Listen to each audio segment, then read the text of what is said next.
اس کا نام ڈاکٹر احمد تھا۔ وہ سعودی عرب کا مشہور اور معروف طبیب تھا۔ لوگ اس سے مشورہ لینے کے لیے کئی دن تک انتظار کرتے۔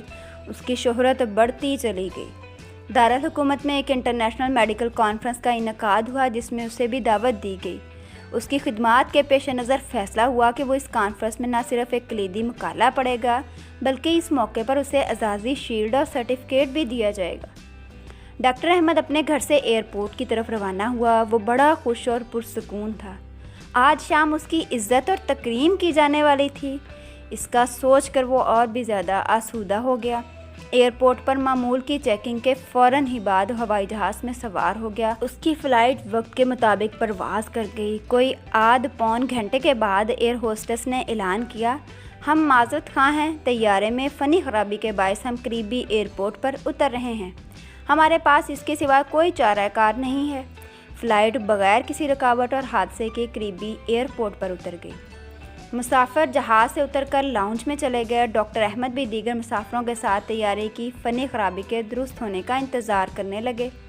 تھوڑی دیر کے بعد ایئرپورٹ اتھارٹی نے اعلان کیا کہ خواتین و حضرات، انجینئرز نے بتایا ہے کہ فنی خرابی کے درست ہونے کا فوری طور پر کوئی امکان نہیں ہے، لہٰذا مسافروں کے لیے متبادل طیارے کا انتظام کیا جا رہا ہے۔ یہ طیارہ کب آئے گا کسی کو علم نہ تھا۔ تھوڑی دیر بعد نیا اعلان ہوا کہ متبادل طیارہ بھی کل ہی آ سکتا ہے۔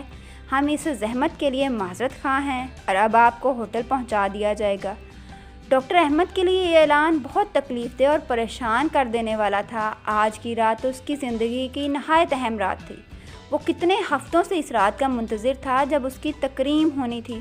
وہ کرسی سے اٹھا، ایئرپورٹ کے اعلیٰ افسر کے پاس جا پہنچا، اپنا تعارف کروایا اور کہا، میں انٹرنیشنل لیول کا ڈاکٹر ہوں، میرا تو ایک منٹ قیمتی ہے، مجھے آج دارالحکومت میں مقالہ پڑھنا تھا اور پوری دنیا سے مندوبین اس سیمینار میں شرکت کے لیے آئے ہوئے ہیں۔ آپ لوگ ہمیں یہ خبر سنا رہے ہیں کہ متبادل طیارہ 12 گھنٹے کے بعد آئے گا۔ متعلقہ افسر نے اسے جواب دیا، محترم ڈاکٹر صاحب، ہم آپ کی عزت اور قدر کرتے ہیں، ہمیں آپ کے اور دیگر مسافروں کی مشکلات کا بھی اندازہ ہے، لیکن یہ ہمارے بس کی بات نہیں ہے۔ نیا طیارہ فوری طور پر فراہم کرنا ہمارے بس میں نہیں ہے۔ البتہ جہاں آپ کو کانفرنس میں شرکت کے لیے جانا ہے، یہاں سے بذریعہ کار صرف 3-4 گھنٹے کی مسافت پر ہے۔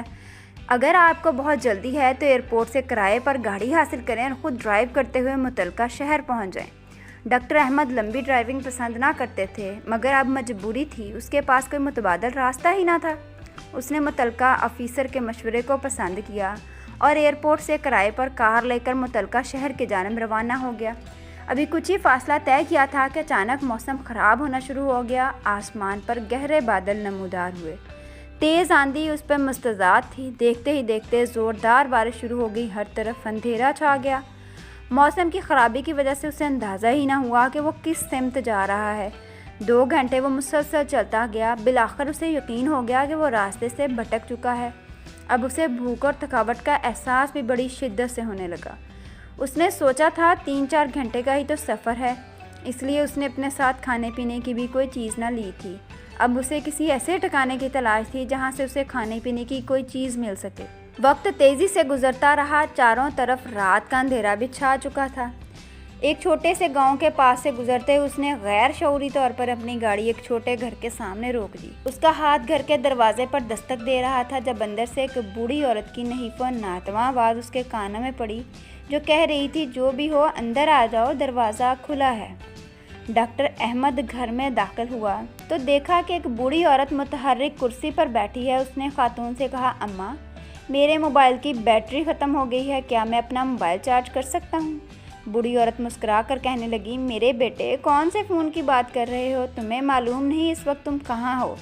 ہمارے ہاں نہ تو بجلی ہے نہ ٹیلی فون، یہ تو ایک چھوٹا سا گاؤں ہے جہاں شہری سہولتوں کا کوئی تصور نہیں۔ پھر اس نے مزید کہا، میرے بیٹے، وہ سامنے میز پر چائے اور کھانا رکھا ہے، لگتا ہے تم بھوکے اور پیاسے اور راستہ بھٹک گئے ہو، تم پہلے کھانا کھا لو پھر بات کریں گے، لگتا ہے تم خاصا طویل فاصلہ طے کر کے آئے ہو۔ ڈاکٹر احمد نے اس بوڑھی خاتون کا شکریہ ادا کیا اور کھانے پر ٹوٹ پڑا۔ سفر کی تھکاوٹ کی وجہ سے اسے شدید بھوک لگ رہی تھی۔ اچانک خاتون کی کرسی کے ساتھ والی چارپائی پر حرکت ہوئی۔